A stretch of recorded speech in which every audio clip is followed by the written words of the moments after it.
जैसे ही मोदी सरकार और बीजेपी की वोट चोरी पकड़ी गई, वैसे ही देश में सांप्रदायिक हिंसा भी भड़क उठी। आखिर वोट चोरी के मसले से जनता का ध्यान जो भटकाना है। जी हाँ, एक ऐसी जगह जहां कानून की किताबें धूल फांक रही हैं और सत्ता के गुंडे धार्मिक स्थलों को अपना निशाना बना रहे हैं। जी हाँ, योगी सरकार वाली उत्तर प्रदेश के फतेहपुर जिले में बीजेपी जिलाध्यक्ष मुक्काल पाल की अगुवाई में एक उन्मादी भीड़ ने पुलिस बैरिकेड्स तोड़कर अबू नगर के ऐतिहासिक मकबरे पर धावा बोल दिया। मजार को तोड़ा गया, भगवा झंडा लहराया गया, जोरदार नारेबाजी हुई और जमकर लाठीबाजी और पत्थरबाजी भी हुई।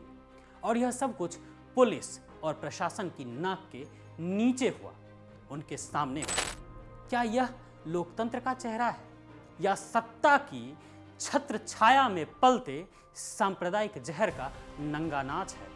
जहां संविधान सबको अपने धर्म का पालन करने का हक देता है, वहां सत्ताधारी एक समुदाय के पवित्र स्थल को रौंद रहे हैं, जैसे कि नियम कानून सिर्फ किताबों की शोभा बढ़ाने के लिए बने हों।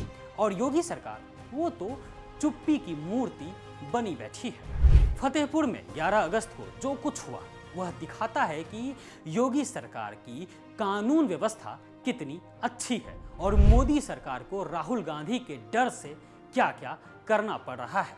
आखिर वोट चोरी का आरोप लगाया है राहुल गांधी ने, तो इस मुद्दे से लोगों को भटकाना भी तो जरूरी है। इसलिए एक दूसरा बाबरी विध्वंस यूपी में देखने को मिला है।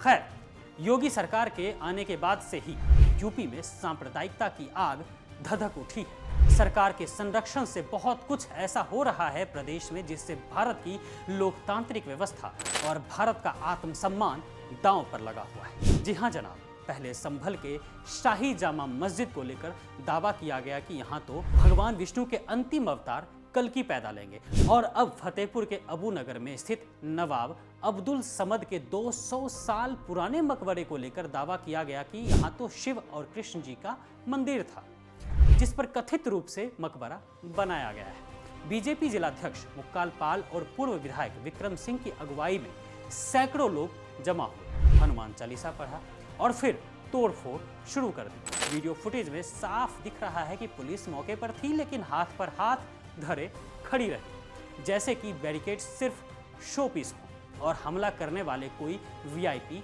मेहमान हो। जबकि पुलिस प्रशासन ने 24 घंटे पहले चेतावनी दी थी, फिर भी भीड़ घुस गई। क्या पुलिस की भूमिका सिर्फ दर्शक बनकर तमाशा देखने की थी या फिर सुनियोजित चाल थी ये? आपको बता दें कि पूजा स्थल अधिनियम 1991 जो साफ कहता है कि 15 अगस्त 1947 को किसी धार्मिक स्थल का जो स्वरूप था उसे बदला नहीं जा सकता है। किसी जगह को एक धर्म से दूसरे में परिवर्तित करना सख्त मना है, लेकिन फतेहपुर में तो खुलेआम इस कानून का उल्लंघन हुआ। हिंदू संगठन पूजा पाठ करने पर अड़े हैं, जबकि मुस्लिम पक्ष इसे अपना पवित्र स्थल बताते हुए न्याय की गुहार लगा रहा है। और एफआईआर वो तो दर्ज हुई, लेकिन बीजेपी जिलाध्यक्ष का नाम गायब हो गया, जैसे कि वो कोई अनजान शख्स हो, ना कि हमले के सरगना। तल्ख सच्चाई यह है कि सत्ता के संरक्षण में ऐसे कृत्य हो रहे हैं जो सामाजिक सौहार्द को तार तार कर रहे हैं। क्या यह वही सबका साथ, सबका विकास है, जहां एक समुदाय को रौंद कर दूसरे को खुश किया जा रहा है? मजार तोड़ी गई, पत्थर बरसे और पुलिस मुंह पर ताला लगाए खड़ी रही, लेकिन मामले पर ना तो पुलिस ने और ना ही योगी सरकार की तरफ से किसी तरह का कोई ठोस कदम उठाया गया है। क्या मुख्यमंत्री योगी आदित्यनाथ जी को लगता है कि चुप रहने से समस्या खुद ब खुद सुलझ जाएगी, या फिर यह रणनीति है जहां सांप्रदायिक आग भड़काकर राजनीतिक रोटियां सेकी जा रही हैं? इस घटना का असर गहरा हुआ है।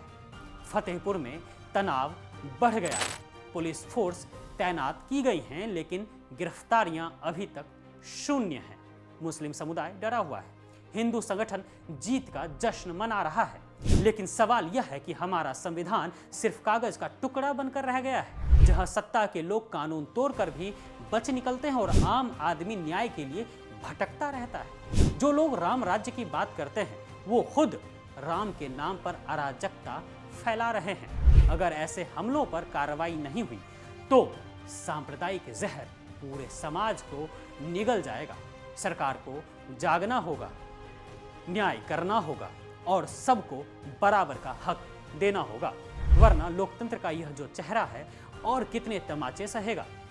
अब आप ही बताइए कि क्या यह साजिश है या संयोग, क्योंकि ये दिख तो साजिश ही रहा है। खैर, सच्चाई कभी छिपती नहीं है, वो एक ना एक दिन सामने आकर ही रहेगी।